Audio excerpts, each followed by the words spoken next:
Hi, everyone. My name is Aubrey Schmoy, and I am a pediatric occupational therapist specializing in sensory integration and learning. So I'm also the owner of Sensational Achievements at Stamford, Connecticut, and creator of the Body Activated Learning Framework. So today we're going to be talking about dysgraphia and how it can present in different ways depending on your child's individual profile. So we'll also be posting related videos on activities that you can use to address different types of issues that children with dysgraphia struggle with on a day-to-day basis, so that you can really think about how to fill in those foundational gaps that are contributing to your child's dysgraphia profile. So the first thing that I want to say is that dysgraphia is not just bad handwriting. And what I mean is it's not just muscle weakness or lack of practice, or let's say your child is in kindergarten and first grade and they're still really working on developing some of their fine motor coordination. All children really need to learn the foundations of writing letters and words and sentences on paper. So it's expected that the size of the letters will improve as your child's strength and coordination improve, and that your child will get better pencil control and be able to progress from a fatter first grade pencil to a thinner pencil as their writing skills develop. So this is all a normal developmental progression, and it doesn't mean that your child couldn't benefit from some hand strengthening or some work on some of their fine motor coordination. All of that could be possible. It just doesn't necessarily mean that your child has a dysgraphia. So the question is then, what is the difference when you see a child who does have a dysgraphia? So it's expected that you're also going to see the progression of the child being able to figure out how to put their letters on the line or form letters in the right way so that they're not writing bottom up all the time, that they'll learn how to space their words as they get a little bit more practice writing sentences. So if you're not seeing an improvement over time, and as your child is moving through kindergarten and first grade and into second grade, you do want to start paying attention to what else might be going on. So you should see that your child's able to recognize all of their high frequency words, that their spelling is progressively improving, and they're making the shift from phonetic spelling to learning some of the spelling and grammar mechanics, like they're learning about sound blends in school or silent letters, and all of that knowledge is really integrating with their writing skills to be able to keep up with the ever increasing output that you have once you're expected to have gotten the foundations and the mechanics of handwriting down in those earlier elementary school years. So when those foundations don't come together, when their child is still struggling with use of space on the page or letter formation, or the act of writing is so difficult that your child is frequently avoiding it, the legibility seems to be getting worse, not better, as the volume of writing increases, then you might want to look into what else is going on. Now, one disclaimer, an occupational therapist cannot diagnose and cannot diagnose dysgraphia. So a child should be evaluated by an educational psychologist that specializes in learning disabilities. And if you have a thorough handwriting evaluation by an OT and dysgraphia is suspected, then it would be really valuable for you to bring those work samples and the evaluation findings to the psychologist so that the psychologist can review that information in tandem with the testing that they've done for that child. So dysgraphia actually has 3 different types. There is a motor-based dysgraphia, where the symptoms are having pain in your hand or your forearm. You might see a child shaking or rubbing their arm or taking lots of breaks from writing because the physical act of writing is very difficult and painful for them. They might have an awkward grasp pattern, trouble controlling the pencil, excessive pressure that doesn't really seem like it's just about hand or thumb weakness to where they have to squeeze a little harder to get control. Poor finger isolation and coordination in general. So an easy way to look for this is, for example, if you put your fingers up and you have your child touch each finger sequentially, can they isolate the fingers? Can they smoothly coordinate that back and forth motion? Or if you're tapping on a table, can you also, get them to isolate their fingers as they tap? Are they a child that is maybe able, has a lot of difficulty if they've ever tried playing piano to get their fingers working separately? These children may also frequently erase because they have an idea of what the letter is in their mind, but it's not coming out properly on the paper. And they may default to using capital letters because the capital letters are easier to write and they don't involve as many direction changes and circular motions as lowercase letters do. These children also avoid higher volume of writing demands and legibility declines very quickly. They might start off okay, but because the effort is so high to form the letters, the legibility kind of falls off the map the more sentences they try to write, just because there's such an extreme effort that they're putting out to get their product. So spelling might be fine. Especially oral spelling, they're able to spell the word out loud, but then the letters might come out wrong when they're writing them because there's some challenges in motor planning and figuring out how to form the letters correctly. So the other thing that sometimes happens is a child can't pull the motor plan for the letter formation from memory. Again, they're recognizing that that's not the letter that they meant to write, but it just seems to come out wrong because there's an error in how they're approaching the step-by-step formation of the letter. So, for example, a B and a D, you can have a kinesthetic reversal, which is that they're actually starting in the wrong spot. They're starting at the top for the D and then going down and looping around. But they might be looping the wrong direction because with the D, you're really supposed to start by making the C first, put the line up to the top, and then go back down again. And then for the B, you start with the line and make the circle. So in that regard, they're recognizing that there's a B and D problem after they write it, but they can't figure out how to correct the motor plan to make the letter turn out the way that they want to without someone providing explicit instruction. Now, the second type of dysgraphia is spatial dysgraphia. And this is where you're seeing a child who has really poor sizing and spatial relationships on their paper. So their letters might float around. There's not really a specific pattern to the sizing problems. So for example, some children will consistently struggle with not being able to put letters like Y and G and J below the baseline, so they always end up putting in the middle. But that's a recognizable pattern that you could then pretty easily intervene and correct.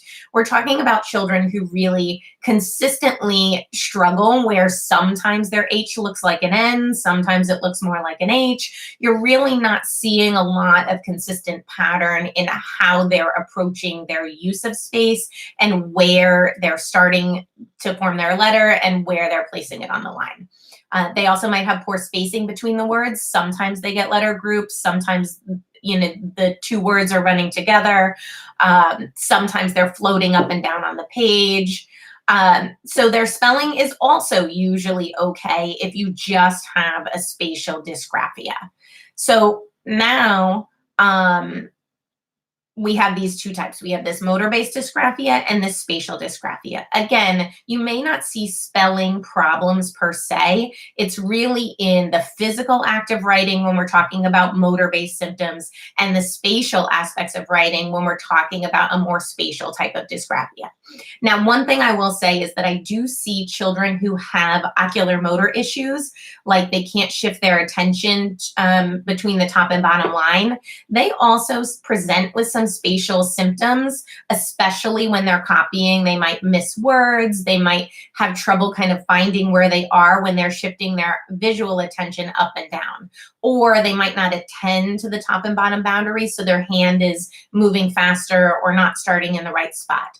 Again, this is really important to rule out that it's not an ocular motor issue. And the way that you might do this is if you have them do a copying task and then have them do a dictation task, you should see the spatial issues around the writing decline as they are able to just focus on the lines and writing. But then when you add the copying in, you might see a significant shift in how they're using and organizing space. So it is important to differentiate between some like a neurological spatial deficit and an ocular motor attention shifting issue that really should be addressed in a different way.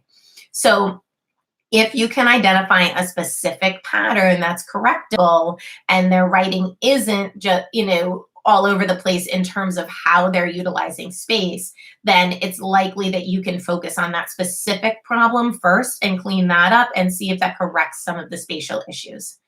So the other thing that you see in a spatial dysgraphia is that spatial organization and relationship of objects is also reflected in visual motor testing. So when the child goes to do drawings, especially drawings of multi-part figures or two figures that are supposed to be near each other or touching each other, you'll see those spatial issues reflected in that as well. So pay attention as you're looking at the writing samples and comparing them to how the child is doing a visual motor integration test and drawing and copying designs. And that will also give you some insight, again, into is this a neurologically based issue that might align with dysgraphia symptoms or an ocular motor issue that might need to be addressed a little bit differently. Now, the last type of dysgraphia is a dyslexic dysgraphia. And with a dyslexic dysgraphia, this is where you see the spelling errors. There's no clear pattern, like the child maybe missed understanding consonant blends, so you're consistently seeing sound blends misspelled. This is where the child is having maybe orthographic memory issues as it relates to writing. They don't make that leap between spelling phonologically and then spelling from their visual memory. So at some point, your high frequency words, you shouldn't have to decode them or sound them out. Your visual memory and that visual sketchpad in your brain should be able to pull the most common words out pretty quickly while you're writing. If that's not happening, then the child needs to use that phonological awareness to try to decode as they're spelling, which can make it really hard to make that leap between, like I said, the phonetic spelling and spelling of mostly correct high frequency words with some spelling errors as the child is being exposed to more complex vocabulary words. So the legibility of a child who has a dyslexic dysgraphia also declines with increased volume of information, but it's interrelated with the cognitive demands. So now the child has to form a sentence, figure out the spelling issues, compose and organize their writing in a paragraph. So that child might actually do okay when you're just testing the foundations of writing. They might look okay when they're writing the letters or when they're just writing sight words, but then you go to actually composing sentences and creating stories, and you see a major shift in that legibility. So they also can verbally express their thoughts pretty well, but then they can't translate them onto paper without significant effort and support. And sometimes these are the children that will get support by someone else writing it down for them and them copying or typing it. I would definitely caution you not to give up on writing if you think your child has dysgraphia, because the less they write, the harder it's going to be for them to be able to pull those letters from memory as they get older. One of my friends actually has a dysgraphia, and he told me that as an adult, he just types so much that now when he actually goes to write something, it's like he can't remember the letters. Which can be very frustrating and definitely can contribute to legibility issues if you have to fill out a form or write a note, or some of the simple things that we still do every day as adults that that allow us to be able to communicate information quickly or send a note in for our child to get out of school early or something like that. So the one of the things to keep in mind is that if we're seeing an orthographic memory issue, that the child's having trouble remembering how to form letters, how to form words, and you're getting a major avoidance of writing, you do want to look at the dyslexia-dysgraphia overlap, and you want to look at the child's specific combination of symptoms as to why they might be struggling. If it's just the motor plan of the letters and they're having trouble getting it out, it might be more of a motor-based dysgraphia. If they also struggle with reading or decoding skills or high-frequency words, or there's other aspects of reading that are challenging for them, and you're not seeing that spelling improve, then you do want to look and see if there are overlapping symptoms between the dyslexia and the dysgraphia, and if that child might qualify by that for that diagnosis if they were to get more thoroughly evaluated. So it's also really important to keep in mind that I talked about 3 different subtypes: the motor, the spatial, and the dyslexic dysgraphia, but there can be overlapping symptoms. And I've only really met a few children who really just fit specifically in one category or another. So writing interventions could be a mix of strategies to address the symptoms based on your specific child's profile. So as I mentioned, it's extremely important when you're working with a child who has handwriting issues to tease out what's developmental, what's just hand strengthening or fine motor coordination, where a child will respond to traditional writing interventions. Or maybe they do have a little bit of challenges with motor planning and they would be a really good fit for a handwriting without tears program. But if you're not seeing that progression and the act of writing is so difficult that the child's really struggling to participate or really avoiding or limiting the amount of writing that they're doing, it's really important to do a comprehensive evaluation, look at their visual motor skills, look at their visual perception, look at the different handwriting samples when they're writing from memory, when they're writing from dictation, when they're copying something, and see what patterns you notice, especially if you're an OT and you're watching this video.